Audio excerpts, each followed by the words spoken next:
പറയാം. യെസ്. ഇവിടെ എത്തിച്ചേർന്നിരിക്കുന്ന എല്ലാവർക്കും എൻ്റെ വിനീത നമസ്കാരം. ഈ പറഞ്ഞതുപോലെ പേഴ്സണലി എക്കോ സിനിമയുടെ വിജയാഘോഷത്തിൻ്റെ ഇടയിലാണ് ഇവിടെ ഒരു പുതിയ ആഘോഷം നമ്മൾ ഇവിടെ മ്യൂസിക് ലോഞ്ചിലൂടെ തുടങ്ങുന്നു. Very happy to be here. പ്രിയ സുഹൃത്തും നടനുമായ ജെയ്സ് ജോസ് വഴിയാണ് ഞാനിതിൻ്റെ സംവിധായകൻ അമൽ കെ ജോബിനെ പരിചയപ്പെടുന്നത്.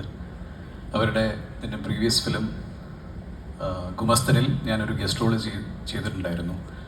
അന്ന് തുടങ്ങിയ സൗഹൃദമാണ് ഇന്നതാ വി ഡിഡ് ആഘോഷം ടുഗെദർ.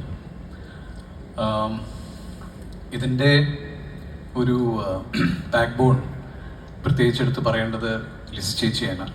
CN ഗ്ലോബൽ മൂവീസ് ചേച്ചി പറഞ്ഞതുപോലെ ലോട്ട് ഓഫ് പ്രൊഡ്യൂസേഴ്സ്. ദേവസി ചേട്ടുണ്ട്, പ്രിൻസ് ചേട്ടുണ്ട്. ലിസി ചേച്ചി